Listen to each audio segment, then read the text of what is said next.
Voilà, en raison du trouble provoqué par un certain nombre de personnes dans la cathédrale, nous avons dû interrompre la diffusion de la conférence. Nous la reprenons dans une salle et vous allez pouvoir entendre maintenant Monsieur le rabbin Krigier. Merci.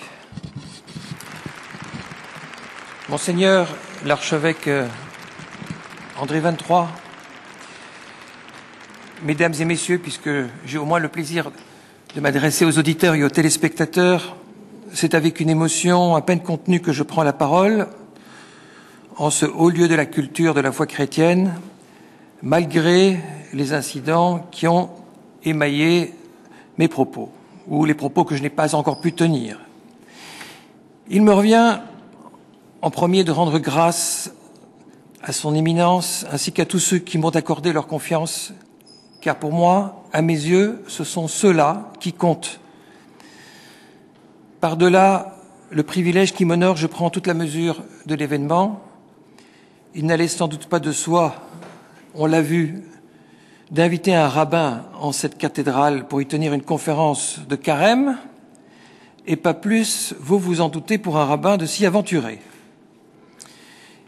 Si je ne m'abuse, c'est une première qui en dit long sur les rapports d'amitié, et plus encore de fraternité qui ont pu se tisser entre juifs et chrétiens depuis la déclaration de Nostra Aetate du Concile de Vatican II, et j'ai l'intime conviction que la majorité, l'écrasante majorité des chrétiens sont engagés en ce sens. Nostra Aetate sera mon propos. Non en refaire l'historique ou le panégyrique, mais me concentrer sur sa postérité. Nombreux sont ceux, j'en suis sûr, qui en mesurent les avancées décisives, à quoi il faut ajouter les actes symboliques posés par le pape Jean-Paul II envers le peuple juif et qui marqueront à jamais nos cœurs. Certes, il ne faudrait pas se reposer sur ses lauriers en ignorant les difficultés de réception que connaît encore le rapprochement judéo-chrétien, d'un côté comme de l'autre. Nous n'ignorons pas non plus que des décisions encore récentes de l'Église catholique ont réveillé des blessures profondes. Mais à vrai dire, je ne compte pas m'appesantir sur ces inquiétudes, car je voudrais saisir l'invitation généreuse qui m'est faite pour porter notre réflexion sur une question théologique, mais aussi éthique, qui nous concerne les uns comme les autres. Car ces incidents de parcours appellent une question de fond. Jusqu'où peut aller notre reconnaissance de la spiritualité sœur? Comment situer notre propre foi que nous tenons pour vérité face à celle de l'autre? En somme, et c'est l'intitulé de cette conférence, de quelle marge de manœuvre disposent nos enracinements respectifs pour progresser dans l'ouverture sans se dédire? Du côté chrétien, la question a surgi dans le sillage de Vatican II, précisément en raison du mouvement d'ouverture. Le cardinal Ratzinger, futur Benoît XVI, a pu dire du concile qu'il avait provoqué un immense ébranlement qu'il reste encore à transmuer en réalité positive. Ébranlement est un terme qui évoque d'abord le trouble. S'ouvrir à l'autre, c'est sortir de son autosuffisance et donc se fragiliser, encourir un risque. Mais ce danger n'est-il pas inhérent à l'exercice de la fraternité? Il n'est pas d'amour sans tenir compte d'autrui, et donc sans accepter d'adapter son agenda personnel en fonction de lui, et plus encore, sans s'abandonner à une certaine confiance. C'est pourquoi l'amour n'est pas seulement ouverture, il est aussi courage. L'ironie veut que l'ouverture d'une tradition religieuse à une autre, entre guillemets concurrente, soit perçue par certains comme un aveu de faiblesse, un désaveu de soi. Dialoguer fraternellement, c'est reconnaître de la dignité et de la valeur à l'autre. Cela induit à se placer humblement, sinon sur un même plan, à tout le moins sur une même échelle. Or, si la vérité ultime peut se trouver ailleurs que chez soi, fût-ce partiellement, pourquoi se confiner? Pourquoi rester juif? Pourquoi rester chrétien? Pourquoi se déterminer dans une identité singulière? Le spectre qui se profile tel un petit démon taquin est celui que le pape Grégoire XVI, dès 1832 et par suite, abondamment en notre temps Jean-Paul II et Benoît XVI, ont désigné sous le terme d'indifférentisme, puis de relativisme. On entend par là la possibilité d'accomplir la volonté divine et d'acquérir le salut par une conduite droite et honnête, quelles que soient les conceptions ou convictions métaphysiques. En clair, en dehors d'une adhésion aux dogmes et normes de l'Église catholique. Il est vrai que dans une société multiculturelle, désidéologisée et fortement sécularisée, un certain opportunisme consumériste veut que chacun fasse son marché de spirituel comme de spiritueux. On picore, on picole ici et là, mais sans s'investir de manière conséquente dans l'un ou l'autre. On comprend l'inquiétude devant cette religion syncrétique des temps postmodernes qui flirte et surfe, mais ne s'engage pas. Mais l'ouverture vers la religion sœur se pose en de tout autres termes. Nous partageons des valeurs fondamentales et avons en commun un canon d'écriture.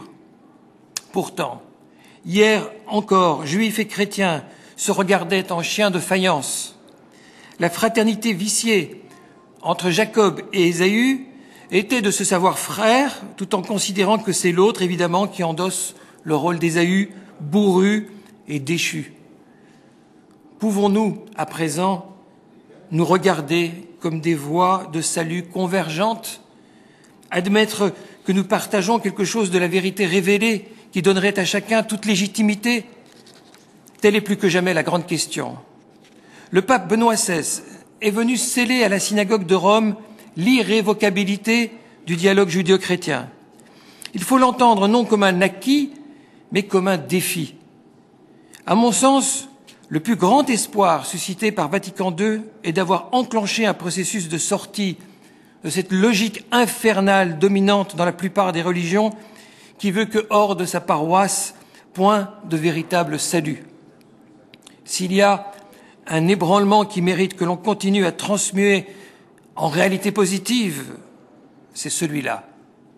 Il ne faut y voir aucun déni de soi, mais au contraire, l'expression de ce que le christianisme recèle de plus intérieur et de plus admirable. Tendant résolument la main aux autres religions monothéistes, jusqu'à chambouler de vieilles et tenaces condamnations conciliaires, l'Église catholique plaçait les vertus théologales avant tout dogmatisme. Vatican II a révélé quelque chose de capital pour toute religion digne de ce nom, dont nous mesurons encore à peine l'impact, que la remise en question de certaines certitudes passées peut s'avérer être l'aiguillon de la vérité, non son couperet, que la vérité est une conquête permanente, non un dépôt verrouillé, que le corps de doctrine légué par nos traditions respectives n'est pas vain, loin s'en faut, mais certainement pas une fin en soi. C'est plutôt le socle sur lequel nous appuyer pour nous hisser toujours davantage vers la vérité, vers Dieu. Toute régression en la matière laisserait le goût amer d'un rêve prophétique avorté, d'un faux messianisme. Tentons donc d'établir le point précis où nous en sommes aujourd'hui. Dans la déclaration Nostra Aetate, on peut lire que l'Église catholique ne rejette rien de ce qui est vrai et saint dans ses religions juives et musulmanes, et que celle-ci reflète assez souvent un rayon de vérité qui illumine tous les hommes. Et dans l'Humaine Gentium, déjà, est-il dit que ceux d'entre ces pieux qui n'ont pas encore reçu l'Évangile sont néanmoins ordonnés en quelque manière au peuple de Dieu. Et d'ajouter dans la foulée que si cette ignorance n'est pas de leur faute, ils peuvent aussi obtenir le salut éternel. Je note avec intérêt que par ignorance de l'Évangile, on entend non pas l'ignorance de son contenu, mais la non-adhésion de la conscience, ce que Pie IX déjà désignait comme ignorance invincible. Je note aussi avec Gaudium et Spes, émanant également de Vatican II, que l'on considère que la grâce agit de manière invisible dans le cœur de tout homme de bonne volonté, tenant que l'Esprit Saint offre à tous les hommes, d'une façon connue de Dieu, la possibilité d'association au mystère pascal. Toutes ces formulations traduisent, à n'en point douter, la volonté sincère de l'Église de reconnaître la valeur spirituelle et morale hors de son enceinte. Il semble toutefois qu'un dernier pas reste entravé. Qualifiés de rayons de vérité et d'ordonnées au peuple de Dieu, les autres religions sont reléguées dans les limbes de la seule vérité christique. On en reste à une démarche quasi hégélienne où l'histoire de l'esprit est une succession d'approximations qui, telles des échafaudages, finissent par plier pour mieux laisser éclater la vérité christique ultime. L'homme de bonne volonté est, selon cette conception, un proto-chrétien, un catéchumène qui s'ignore, ou un chrétien anonyme, pour reprendre l'expression du théologien Karl Rahner. L'autre reconnu est, à l'ombre de soi, un satellite. S'agissant spécifiquement du judaïsme, j'ai pu lire dans l'un et l'autre texte récent du magistère que les Juifs sont encore sous la domination du péché, car méconnaissant la foi au Christ, croyant plutôt à l'observance de la loi, alors que celle-ci n'a jamais suffi à justifier ceux qui lui étaient soumis, devenus elles-mêmes instruments de convoitise. Je lis sous la plume d'un théologien autorisé que vouloir reconnaître à ces religions, que sont le judaïsme et l'islam, une médiation du salut indépendante de celle du Christ, reviendrait à justifier leurs œuvres, ce qui serait contraire à l'affirmation imprescriptible de la justification par la seule grâce de Dieu, moyennant la foi. On en reste à la difficulté non dépassée que je pointais. Pour être franc, on n'est guère plus avancé du côté juif. Certes, le judaïsme rabbinique, contexte souvent d'ethnocentrique, part d'un point de vue plus universel puisqu'il a assez tôt et globalement admis qu'il existait des voies de salut efficaces hors conversion au judaïsme. Et cela du fait de la notion talmudique de juste parmi les nations, qui s'applique à tout homme de bonne volonté agissant avec droiture, notamment au sein du monde chrétien ou musulman. Mais vous savez que nous, juifs, n'avons pas ou plus de grand Sanhédrin, le magistère suprême, et qu'en bien des questions, un texte ou un maître peut en contredire un autre. Si bien que pour certaines obédiences radicales, il est bien difficile encore de reconnaître dans les autres grandes religions des voies de justice et de foi authentiques. Croyant encore de la Torah, il n'est point de véritable salut, ou alors seulement secondaire, périphérique.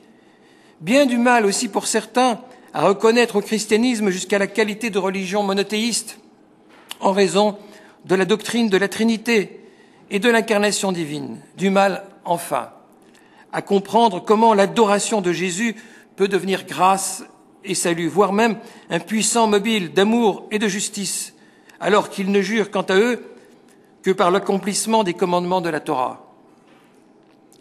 La vertu première du dialogue interreligieux est sans aucun doute de renvoyer dos à dos la vanité qui consiste à vouloir à tout prix avoir raison de l'autre.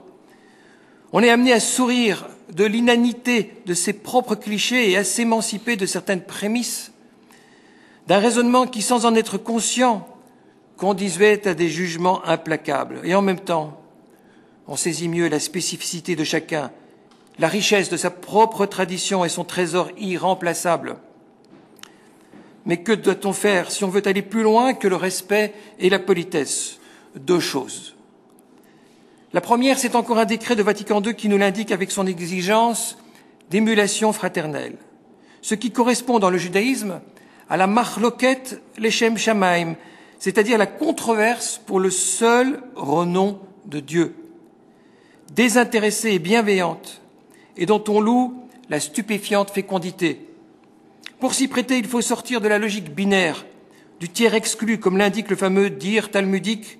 Durant 3 ans, les écoles de Shammai et de Hillel s'opposèrent, chacune prétendant détenir la halakha, c'est-à-dire la règle à suivre, jusqu'à ce que retentit une voix céleste qui proclama « Les dires des uns et des autres sont les paroles du Dieu vivant ». Attention, cela ne signifie pas « tout le monde il est beau, tout le monde il est gentil ». Le même propos talmudique poursuit en disant que c'est néanmoins la voix de Hillel, qui est retenue car plus humble, plus humaine, plus à l'écoute de l'autre. Voix privilégiée et n'aura pas exclu pour autant celle de Shammai. C'est d'ailleurs le débat avec Shammai qui aura forgé la voix de Hillel. On ne sort pas indemne d'une vraie confrontation d'idées, mais plus affûtée, plus futée, plus près des hommes et de Dieu. La seconde chose à faire pour avancer est de repenser l'idée de vérité révélée. Nos traditions respectives partagent une conviction fondamentale. En amont, Dieu se fit logos. Ensuite de quoi, pour les chrétiens, ce logos s'est fait chair en Jésus et pour les juifs, parole vivante de la Torah. Nous devons admettre que les traditions religieuses sont autant de déclinaisons de ce logos, de l'Esprit Saint offert à tous les hommes, mais que son sens ultime est encore en aval de toutes. Telle est la valeur de vérité de chacune, comme un vecteur sur une trajectoire distincte, tournée vers un même sommet. Non tant ce que les religions ont dit et établi hier ou aujourd'hui, que ce cheminement qui les porte vers l'absolu. J'ai trouvé chez divers théologiens chrétiens contemporains des formulations très subtiles par lesquelles ils ont tenté d'opérer l'articulation entre les voies particulières et universelles des religions. Je ne puis hélas déployer ici leurs réflexions, mais je suis d'avis que leur examen constitue un chantier prioritaire auquel il faudra nous atteler.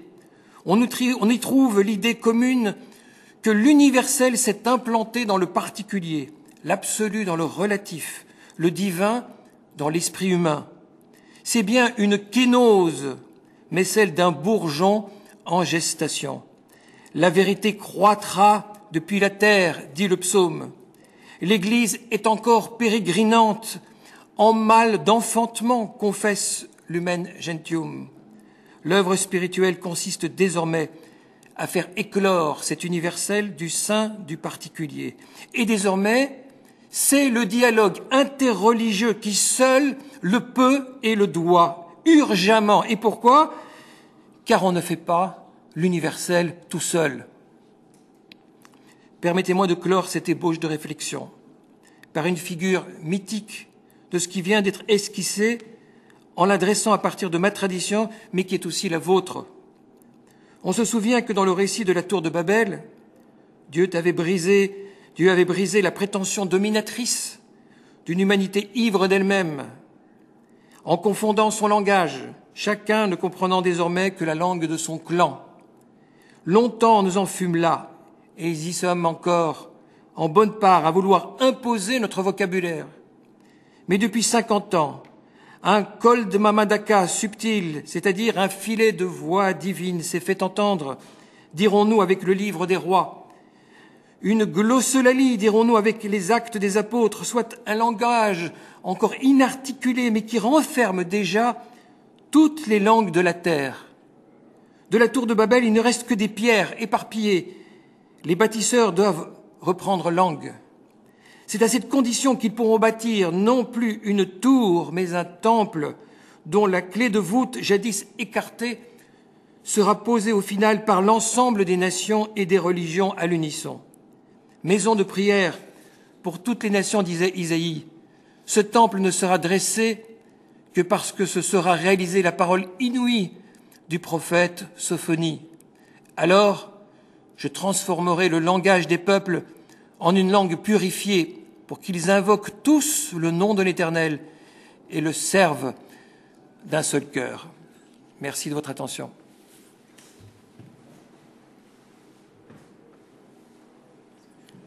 Je vais vous céder la place.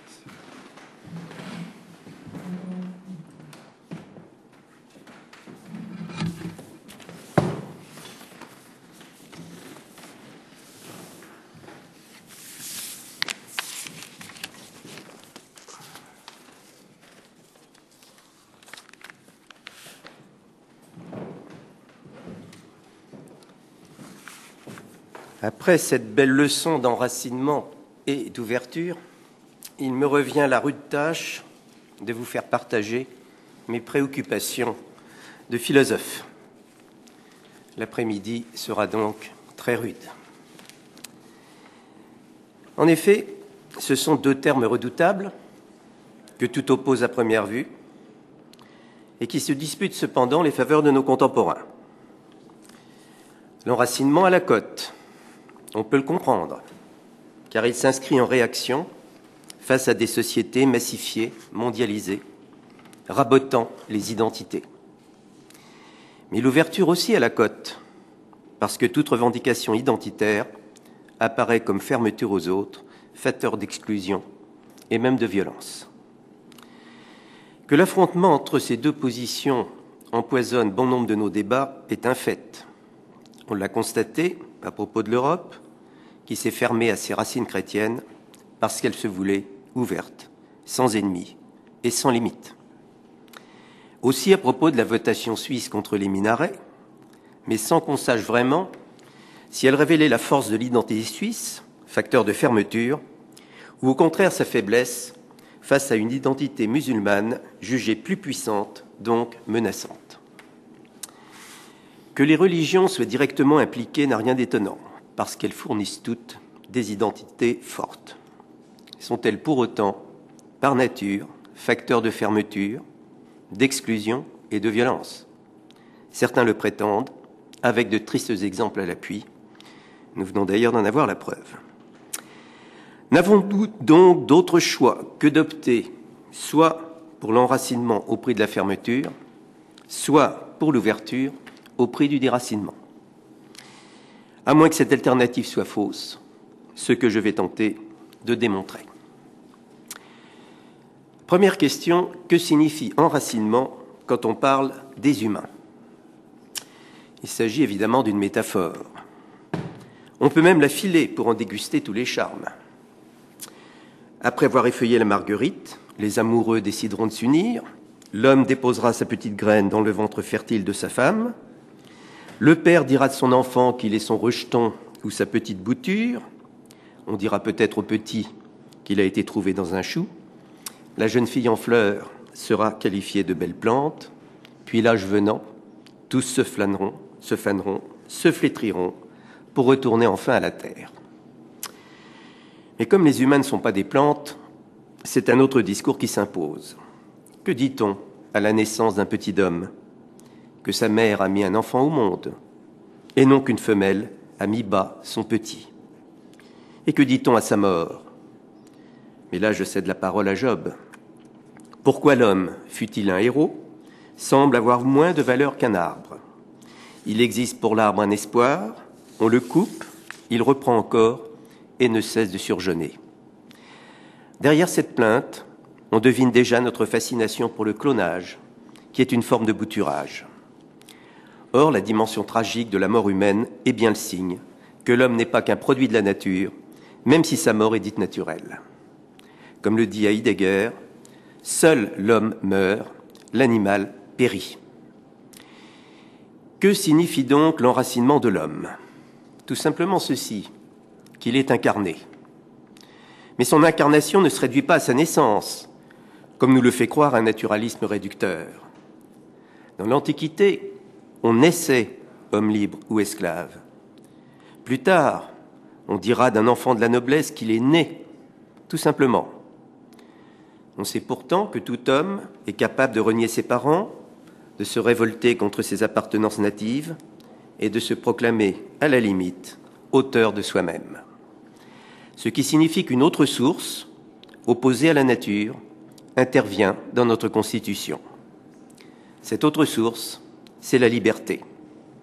Or, sitôt qu'intervient la liberté, tout est changé, mais à nos risques et périls. Pourquoi? Parce que, comme le disait Aristote, la nature est puissance d'un seul effet, alors que la liberté est puissance des contraires. Que me dit la liberté? Que je ne suis pas le sous-produit de mes géniteurs ou de mon milieu social? Que je ne suis pas ma couleur de peau et pas non plus mes gènes? Car il restera toujours un abîme entre ce paquet de déterminations dont j'ai hérité et ce que je suis, moi, dans l'absolue singularité de mon être propre, unique et insubstituable. La liberté, c'est l'ouverture par rapport à l'enracinement dans la nature. Descartes l'avait compris, qui osait écrire « Mon origine n'est pas mes parents ». Serais-je alors à l'origine de mon être? Certes pas, sinon je serais Dieu. Mais j'ai en moi l'idée de l'infini, idée qui me dépasse infiniment et qui est la marque de Dieu sur son ouvrage. Comme le disait Pierre Ménard, me voici certifié, made in Deo. De quoi réconforter tous ceux qui sont nés in vitro ou in labo, car leur origine n'a rien à voir avec la technique. Dans le langage religieux, juif ou chrétien, cela se dit création. Laissons les créationnistes américains lire la Genèse comme un traité de cosmologie et les néo-darwiniens réécrire la Genèse, car il s'agit là d'un faux débat. Ce que nous dit en effet la Genèse est que Dieu n'a pas créé l'homme comme il l'a fait de tous les autres êtres vivants, chacun selon son espèce. Car avec l'homme, Dieu a créé un créateur en second, un artisan de lui-même. La nature peut bien avoir mené à terme le laborieux processus de l'hominisation. Il fallait encore que s'accomplisse le processus de l'humanisation pour faire un homme. Ce processus, c'est celui que l'Adam tiré de la glèbe a inauguré à l'apparition de la femme. La femme, Adam l'a rêvée, Dieu l'a faite. Grâce à la femme, semblable à l'homme, s'est ouvert le grand jeu relationnel qui a fait de l'être humain le plus démuni au point de vue de la nature, le seul dont l'enfant naît inachevé, c'est-à-dire un être d'histoire. L'ouverture primordiale de l'être humain, la voilà. Elle est ouverture sur l'altérité sur toutes ses formes, sur ce par quoi il doit passer pour se constituer comme être humain, de sorte que notre vraie nature est en réalité une nature seconde.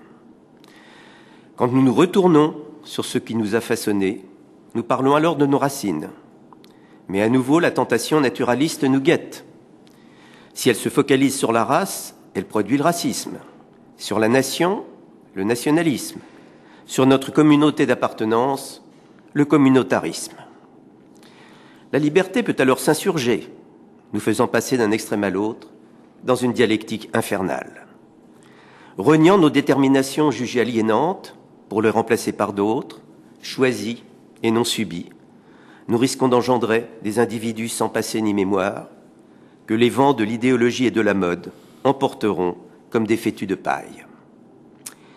Et pourtant, cette même liberté qui est facteur d'errance permet aussi la reprise. Tout être humain déraciné est capable de se réenraciner. Au point que des êtres qui, par malheur, se trouvent privés de parents, de famille, de nation, de langue même, comme cela est arrivé aux esclaves arrachés à leur patrie, peuvent se greffer sur les racines des autres et les faire leurs. Ce qui prouve que chez l'homme, les racines ont aussi des ailes. Sans ouverture, aucun enracinement proprement humain n'est donc possible. Réduites à la donne naturelle, nos racines ne seraient pas humaines. Nous tenons maintenant le cadre d'une toute autre ouverture, celle de Dieu aux hommes, ce qui se nomme révélation. Mais si nous croyons que Dieu a parlé aux hommes, encore faut-il que les hommes soient capables de recevoir une telle parole. Seul un être d'esprit, c'est-à-dire un être de désir, de langage et de liberté, peut le faire. Un être, disait Hegel, qui est par essence un être religieux. Il existe plusieurs formes de révélation, mais celle qui nous intéresse ici est issue d'une rencontre au cœur même de l'histoire. Pour que cette rencontre soit possible, il fallait l'ouverture de certains hommes pour que Dieu s'ouvre aux hommes. Une ouverture à l'ouverture, comme condition d'une nouvelle identité. Cette ouverture a été progressivement creusée par le déménagement d'Abraham, notre père dans la foi, par la situation d'étrangers, des Hébreux en Égypte, par les longues années d'exode au désert, puis par l'exil à Babylone. C'est une ouverture tissée de misère, de déréliction, sans doute, mais aussi d'attente, d'appel, d'aspiration messianique. Dieu s'est ainsi enraciné dans l'histoire d'Israël. Il ne pouvait pas en être autrement. Sinon Dieu serait resté une idée intemporelle, accessible aux seuls philosophes. Paradoxe du Dieu d'un seul peuple, bien sûr, mais comme ce Dieu est l'unique Dieu qui soit Dieu, il est le Dieu de tous les hommes qui sont les mêmes partout. Un Dieu accessible à tous, parce que le langage est commun à tous, communicable à tous. La singularité d'Israël est donc un cas unique, mais porteuse d'universalité. Pour tous les hommes, c'est une occasion de libération. S'ils écoutent la parole, ils cessent d'être captifs des puissances auxquelles il faut rendre un culte incessant et offrir des sacrifices sanglants pour obtenir leur faveur. Comme le dit le Deutéronome, l'homme vit de tout ce qui sort de la bouche de Yahvé. On dit souvent que le monothéisme est facteur de division, mais ce n'est vrai que lorsque les peuples confisquent Dieu pour lui faire cautionner leurs entreprises. On dit aussi que le polythéisme est facteur d'ouverture, mais ce n'est vrai que si le Dieu unique n'est plus qu'un Dieu parmi les autres, donc s'il n'est plus Dieu. Tout au long de leur histoire, les Juifs ont payé un prix exorbitant pour le savoir. Sitôt que l'élection des uns est comprise comme l'exclusion des autres, il faut exclure les élus. Ce qui engendre inévitablement la fermeture à Dieu, à sa parole, et son remplacement par des idoles de substitution. Israël est bien un témoin, mais bien souvent un témoin gênant.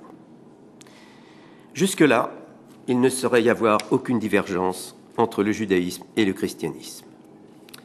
Le clivage, nul ne l'ignore, s'inaugure avec le statut accordé à Jésus. Avec lui, le logos absolu ne se fait plus seulement parole, il se fait chair. Et pour se faire chair, il se fait juif, confirmant par là l'authenticité d'Israël et de son Dieu, qu'il désigne comme son propre Père. Il confirme également que tout enracinement humain passe par l'engendrement, la naissance, l'enfance, la formation au sein d'un peuple précis, parlant une certaine langue, nourri d'une culture bien spécifique. Autrement, le Christ n'aurait rien été d'autre qu'une de ces divinités païennes empruntant une apparence humaine pour faire un petit aller-retour chez les hommes. Il ne serait pas réellement mort sur la croix et il ne serait pas ressuscité.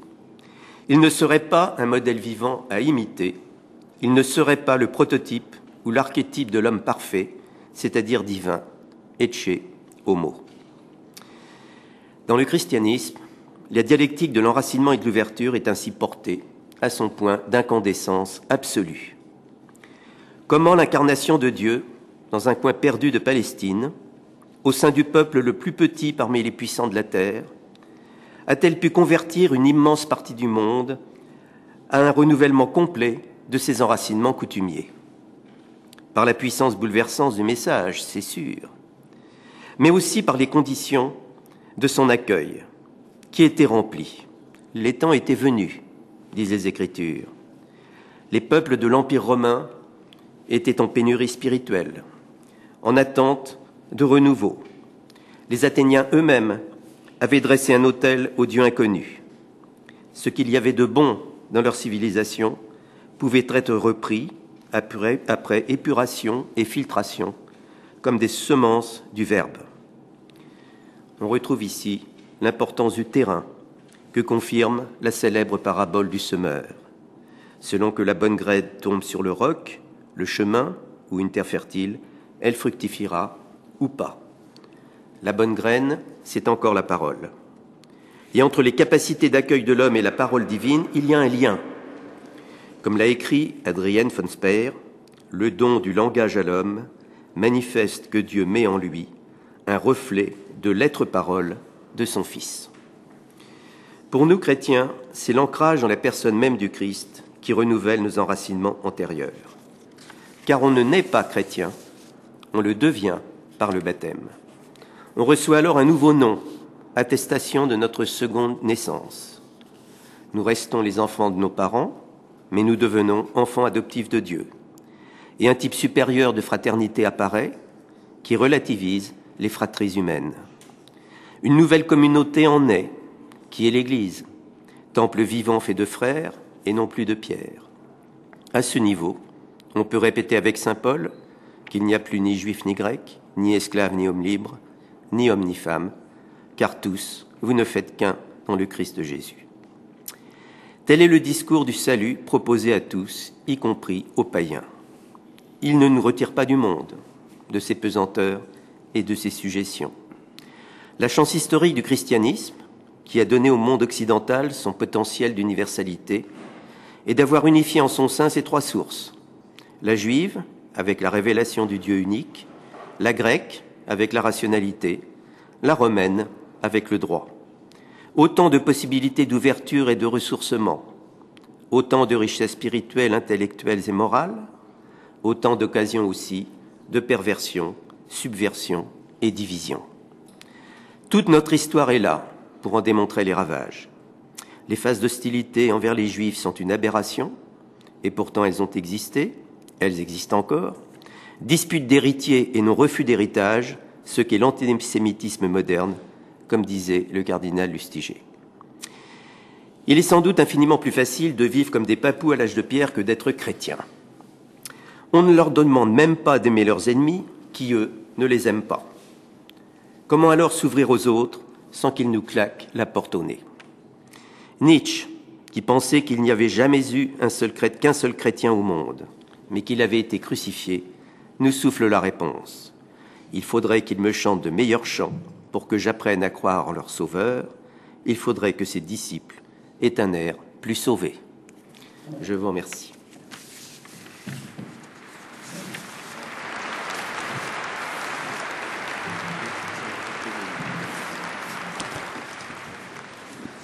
Bonjour à tous. Malgré le début un peu chaotique de la conférence d'aujourd'hui, qui a été perturbée par un petit groupe d'agitateurs, nous reprenons, comme chaque dimanche, le débat. Donc, on va faire le même fonctionnement que tous les dimanches, c'est-à-dire que vous posez vos questions par écrit, et ma collègue Élodie Chapelle, qui se trouve au premier rang, se lèvera pour vous les poser avec l'ardeur qu'on lui connaît.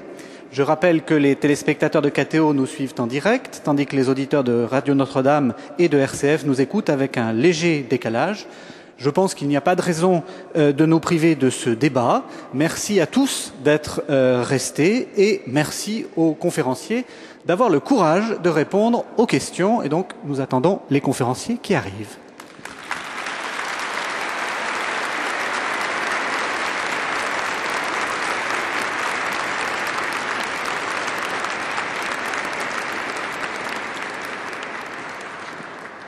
Le temps que Élodie collecte les questions, je vais vous poser une première interrogation. Alors, vous avez l'un et l'autre parlé de l'enracinement et des relations avec le judaïsme. La question que j'ai envie de vous poser, c'est qu'est-ce que nous pouvons nous apporter mutuellement? Quels sont les points sur lesquels nous avons beaucoup de choses à nous dire? Monsieur le rabbin Rivon Krigier. Écoutez, la première chose que je voudrais dire, c'est qu'aujourd'hui, dans le monde, hélas, les religions sont souvent un facteur de violence et d'intolérance. S'il y a un grand enjeu pour la modernité aujourd'hui, c'est le dialogue entre les peuples et les religions, et juifs et chrétiens ont ouvert la voie. Tout à l'heure, mon ami Dominique rappelait l'enseignement des évangiles qu'il faut aimer ses ennemis. Il y a également un enseignement dans la tradition juive tiré du traité Avot des Rabbi Nathan qui dit que le plus grand acte de gloire pour un individu, c'est de transformer son ennemi en ami. Mais cela ne se fait pas par de simples déclarations. C'est un vrai travail de conversion. La logique du dialogue, c'est de nous convertir les uns les autres, de sortir de nos préjugés. Et je dis avec la plus grande honnêteté et sincérité que je ressors enrichi du dialogue avec mes amis chrétiens. Je comprends mieux leur spiritualité et je connais mieux leur enseignement de la mienne. Je trouve que nous ne devons pas nous laisser impressionner par ceux qui aujourd'hui veulent freiner ce qu'il y a de plus pur et de plus puissant dans nos foi, la volonté de fraternité. Monsieur Folscheid.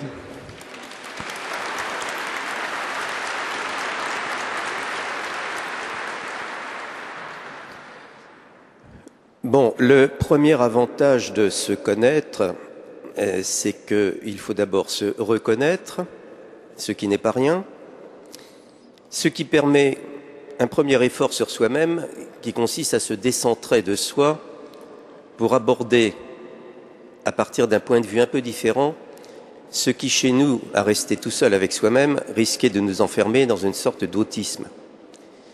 Donc ce décentrement n'est pas du tout une trahison. Et ceux qui croient cela se fourvoient totalement.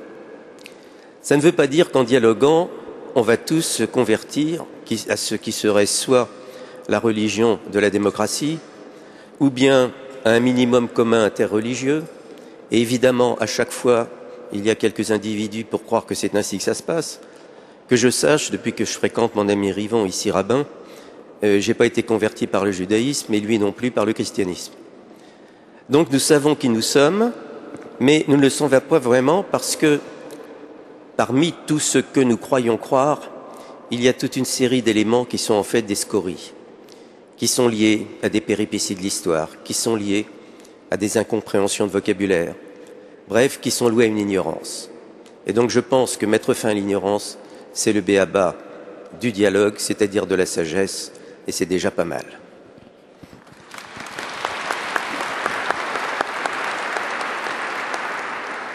Alors maintenant, j'aimerais vous interroger l'un et l'autre sur le poids de ce qui s'est passé dans les années 40, donc le poids de la Shoah dans nos relations communes. À quel point, on disait, alors je pense que Dominique Folscheid va me reprendre, on disait plus de philosophie après Auschwitz, donc je pense que lui s'inscrit en faux là contre, mais est-ce qu'il y a... Comment est-ce qu'il faut gérer ce poids? Est-ce qu'il faut être dans une sorte d'ignorance, de ne pas le mentionner, ou au contraire, est-ce qu'il faut ne voir que lui? Je vous remercie de cette question très importante. Il est clair que pour la plupart des Juifs, mais il faut le dire aussi pour la plupart des hommes qui ont été sensibilisés à ce drame, la Shoah engendre d'abord de la sidération. Nous sommes littéralement démunis devant l'étendue du déploiement de la violence et de la barbarie. Il a fallu de bonnes décennies pour que l'esprit puisse émerger de l'état de choc et commencer à se poser des questions essentielles. Je voudrais encore souligner ici qu'un des fruits, une des leçons les plus puissantes sorties de cette terrible période est précisément le formidable engagement dans le dialogue judéo-chrétien. Il est né de la Shoah, il est né de cette sidération et de cette volonté de dire qu'il n'est plus acceptable que l'enseignement du mépris envers les uns ou envers les autres continue à alimenter l'esprit et finisse par provoquer de telles catastrophes. C'est la prise de conscience que la violence ne se déclenche pas soudainement, mais qu'elle est préparée, instillée longtemps à l'avance dans les mentalités. Je ne connais pas dans l'histoire d'acte plus courageux que celui entrepris par les responsables au plus haut niveau de Vatican II, lorsqu'ils ont été prêts à revisiter leurs convictions fondamentales, à déraciner un antisémitisme tenace, autrement dit, oser remettre en question des notions fondamentales de leur religion pour atteindre cette prise de conscience. Le dialogue judéo-chrétien est un des plus grands espoirs pour toute l'humanité sortie de la terrible tourmente de la Shoah. Et je crois que dans les années à venir, entre théologiens, un des grands enjeux consistera à étudier, comprendre, analyser ce que représente d'un point de vue théologique la Shoah, car il ne s'agit pas d'une affaire uniquement juive, elle nous concerne tous en tant qu'hommes. Toute Shoah, tout génocide est le contraire même de ce que nous, juifs et chrétiens, croyons de plus fondamental. Dominique Folscheid.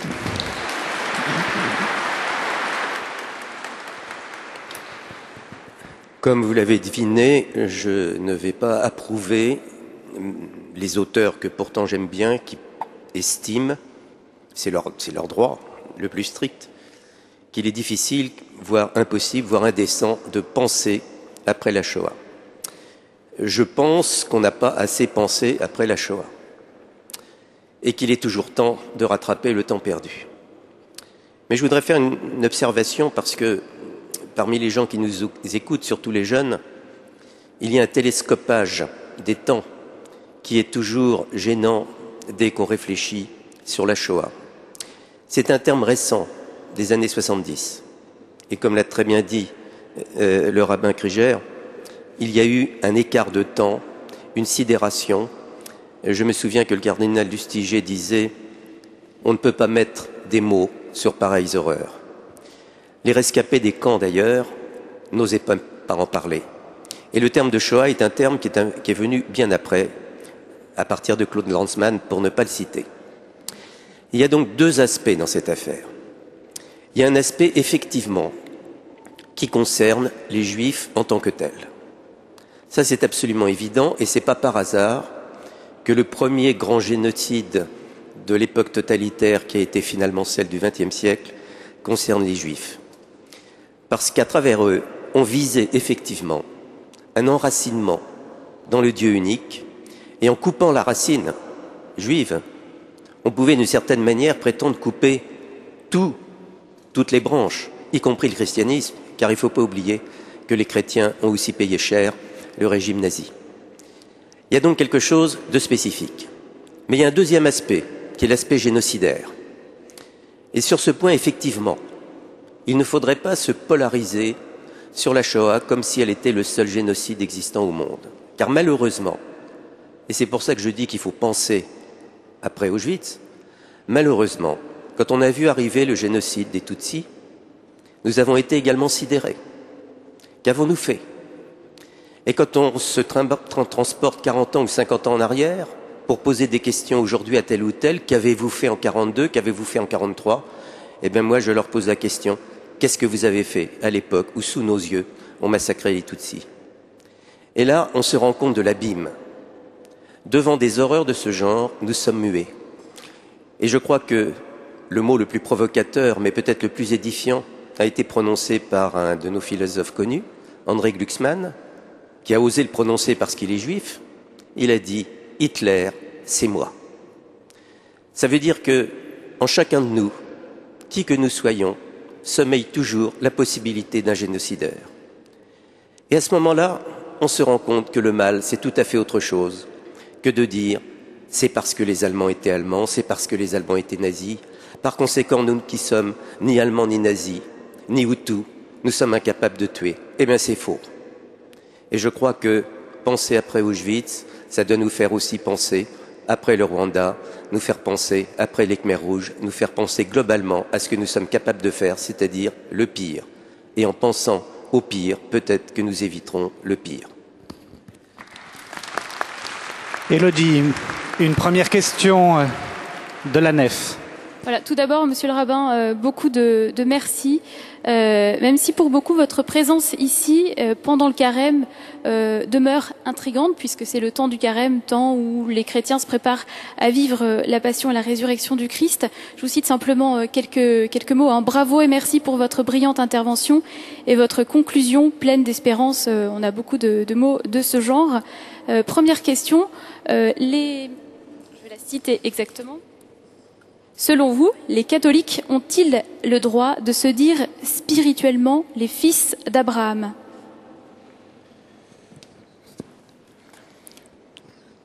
Je ne voudrais pas être démagogue, mais j'en suis convaincu. Je crois qu'il y a dans le personnage d'Abraham et d'ailleurs de Sarah l'archétype de toute religiosité monothéiste. Et ce n'est pas par hasard aujourd'hui si les grandes religions, à l'unanimité, au moins sur un point, se reconnaissent en ces personnages. N'oublions pas que Abraham et Sarah sont les premiers à entamer une migration qui est un véritable pèlerinage. Ce n'est pas simplement un déplacement géographique. Au fur et à mesure où Abraham et Sarah cheminaient, il y avait une véritable transfiguration de leur personnalité, de leur esprit. C'est une véritable feuille de route qui est annoncée au chapitre 12 de la Genèse, lorsqu'il est dit que Abraham et Sarah auront une grande renommée, que leur nom sera agrandi, qu'ils deviendront bénédiction pour toutes les nations. C'est une feuille de route parce que, à l'ultime, ce n'est pas simplement la prospérité et la fécondité promise à la lignée d'Abraham qui deviendra Israël. Ce programme inclut la bénédiction pour l'ensemble des nations. Toutes les familles de la terre, dit le verset. Cela reste à l'heure d'aujourd'hui un enjeu pour nos trois religions. Dans Romains 11, nous avons tous en tête l'image de l'olivier franc sur lequel sont greffées les branches. En hébreu de la Mishnah, seront bénis par toi toutes les familles de la terre, dans le verset peut se lire, seront greffées sur toi toutes les familles de la terre. La racine baror veut à la fois signifier bénédiction et greffe. Eh bien oui, Abraham et Sarah sont dans leur spiritualité les personnages qui permettent une jonction aujourd'hui inconcevable, mais demain possible entre ces spiritualités. Le carême, tel que je l'ai compris, même si je ne suis pas ici pour prêcher le carême, implique une transfiguration, un cheminement vers la Pâque. Dans le judaïsme, Pessah, la Pâque, est une fête de pèlerinage. Eh bien, c'est parce que les chrétiens, les juifs, mais aussi les musulmans, vont, permettez-moi ce néologisme, pèleriner, c'est-à-dire se transfigurer tout au long de la route, s'élever qu'à un endroit encore inattendu et de manière inconcevable, ils vont être capables d'articuler, de faire la jonction entre leur spiritualité sans se dédire, chacun sur le chemin qui est le sien. Élodie, une autre question. Une question à Monsieur Folscheid. Si nos différences se résumaient à des questions de vocabulaire, ne seraient-elles pas résolues depuis longtemps? Ce qui nous amène à une deuxième question. Quelles sont les modalités d'un bon et juste dialogue judéo-chrétien et interreligieux? Bien, il ne s'agit évidemment pas de simples querelles de vocabulaire, ça c'est l'écume des choses. Si il s'agissait uniquement de retraduire correctement un certain nombre de mots, nous n'en serions pas là. Ça, c'est absolument évident. Mais il y a aussi cette écume, c'est vrai. Et donc, de fréquenter les autres est le moyen au moins d'éliminer cet aspect tout à fait superficiel et d'éviter des querelles qui n'ont pas d'enjeu réel. En ce qui concerne maintenant le dialogue dit interreligieux, je pense que c'est une formule malheureusement un peu trop confuse. Il n'y a pas grand rapport entre le dialogue entre juifs et chrétiens, qui est, avouons-le quand même, en dépit de ce qui vient de se passer, normalement le plus facile, puisque nous sommes des sortes de super-juifs ou des juifs attardés, comme vous voudrez, ou des très trop juifs, comme vous voudrez, mais néanmoins nous sommes toujours fondés effectivement sur le même tronc d'olivier au départ. Nous avons les mêmes racines. S'il s'agissait du bouddhisme, j'ai parlé moi aussi avec des bouddhistes, on est dans un paysage complètement différent. Et je pense que peut-être est-il imprudent d'essayer de faire des espèces de grands raouts, genre assemblée onusienne, côté religieux, pour dire, voilà, je prends un bouddhiste, et puis en plus il y a diverses sortes de bouddhistes, il y a les tibétains, il y a les autres, il y a le grand véhicule, le petit véhicule. Alors si on met tout ça dans un immense véhicule, genre car pour touristes, je pense qu'on n'arrivera pas à grand-chose. Le bouddhisme d'ailleurs est plutôt une sagesse qu'une religion, si on veut aller vraiment au fond des choses. Et puis il y a l'islam, mais l'islam n'a pas non plus de papauté. Même l'université Al-Azhar n'est plus véritablement un siège. Et puis il y a des intellectuels musulmans qui pensent des choses, et puis il y a des gens pieux qui pensent autre chose. Et c'est vrai, c'est très compliqué. Donc je crois qu'il faut éviter ce qui s'appellerait le dialogue béni oui-oui, dont le rabbin Kriger a parlé tout à l'heure. Il faut être extrêmement sérieux, et il y a des choses à faire, bien entendu, mais ces choses à faire sont d'abord finalement destinées à nous éclairer sur nous-mêmes, sur ce que nous sommes authentiquement, et non sur ce que nous devrions être et que nous croyons être. Je prendrai comme exemple ici ce que le cardinal Ratzinger, devenu Benoît XVI, a écrit de sa fréquentation d'un rabbin, le rabbin Jacob Neusser. Il a dit « Grâce à lui, j'ai mieux compris ce que signifiait le sermon sur la montagne ». Le rabbin n'est pas devenu chrétien, mais le rabbin a au moins expliqué très clairement au cardinal Ratzinger que Jésus ne pouvait pas être un rabbin libéral, que Jésus c'était autre chose. Et donc il y a eu un approfondissement réciproque, et je crois que c'est quelque chose de très important. Élodie, une autre question de la nef. Écoute Israël, tu n'auras pas d'autre Dieu que moi. Comment le peuple juif ou le peuple chrétien applique-t-il le commandement dans sa dimension sociale? Autrement dit, comment concilie-t-il cette exigence d'un culte socialement exclusif avec la liberté religieuse qu'il professe? Voilà une question destinée à l'un et à l'autre. Monsieur le rabbin. Oui, il me semble que cette question en comporte plusieurs. Ce que je dirais, c'est que nous ne pouvons pas aujourd'hui concevoir notre ambition de professer l'unité de Dieu dans le monde sans tenir compte éminemment de la liberté de conscience. Et cette prise en compte n'est pas une politesse, elle est une condition pour poser véritablement le sens même de notre message spirituel. Il est impossible, inacceptable comme cela le fut dans le passé, d'imposer, de chercher à imposer la foi. On ne peut que convaincre. Et cela implique, pour les temps modernes, et peut-être parce que parfois les chrétiens, même avec les juifs, se sentent en minorité dans une société qui a tendance à se paganiser, un devoir d'orientation du langage qui cherche à rencontrer le cœur, l'intelligence des personnes et recevoir le meilleur, je dis bien le meilleur, de la critique qui est faite aux religions. Au lieu de se braquer, nous devons nous nourrir des critiques, les comprendre, les entendre, en tirer les conclusions. C'est aussi, là, une forme de pèlerinage. Et puisque ce verset a été évoqué, « Écoute Israël, l'Éternel notre Dieu, l'Éternel est un »,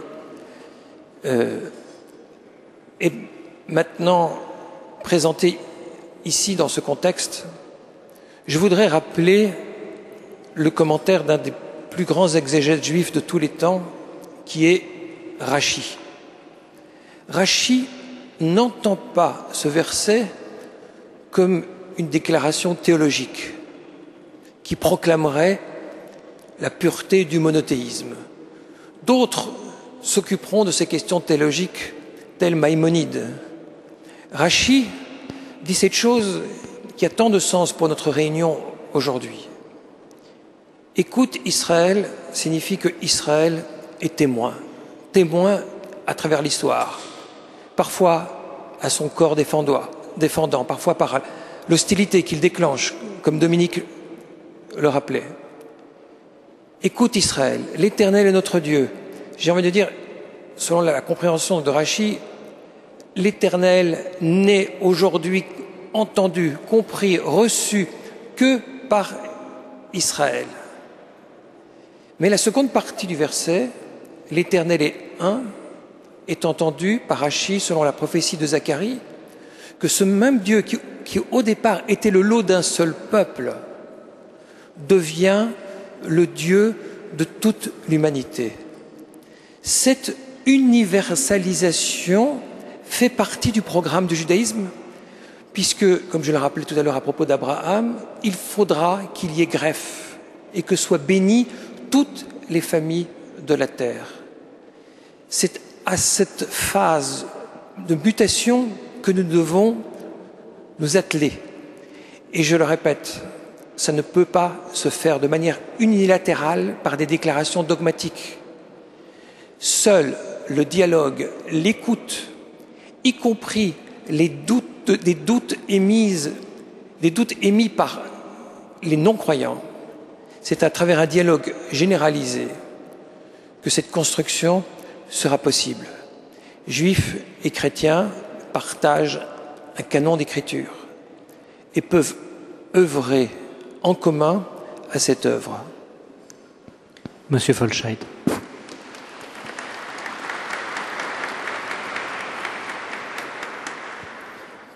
En ce qui concerne cette affaire de monothéisme, de liberté de conscience et d'interdiction d'avoir d'autres dieux, je crois qu'il faut, premièrement, ne pas se contenter de dire « je suis quelqu'un de bien puisque pour moi, il n'y en a qu'un ».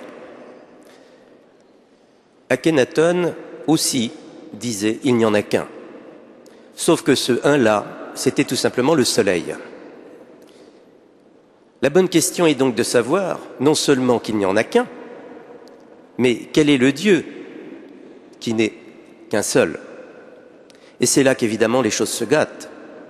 Et même au sein des prétendus trois monothéismes, judaïsme, christianisme, islam, on peut découvrir qu'il y a bien des différences à l'intérieur de ce Dieu unique. Nous savons d'ailleurs que la théologie trinitaire pose problème, pour une part au judaïsme et évidemment surtout à l'islam. Deuxième observation, et là je crois que nous sommes tous dans le même sac, c'est-à-dire tous dans la même galère, avec notre Dieu un. C'est les autres. C'est l'affaiblissement de la conviction commune qu'il y a un Dieu et que ce Dieu est un, qu'il soit un ou trois, devient secondaire. Et ce que tout le monde peut observer aujourd'hui, c'est qu'il suffit d'écarter ce Dieu un pour qu'il y ait un déferlement d'idoles, un déferlement de divinités de substitution. J'ai même osé écrire que nous assistions aujourd'hui à l'épanouissement d'un nouvel Olympe. Ça s'appelle la civilisation people. Quand vous entendez un jeune homme guettant l'arrivée de Madonna dans son hôtel à Paris, interviewé par la radio et déclarer « pour moi Madonna c'est Dieu », alors je me demande si les païens de l'Antiquité n'étaient pas des gens extraordinairement pieux et religieux par rapport à ces crétineries contemporaines. Donc il y a là quelque chose, à mon avis, de gravissime. Deux questions. Quel est ce Dieu dont on dit qu'il est un? Et si ça n'est pas celui-là, que valent les autres?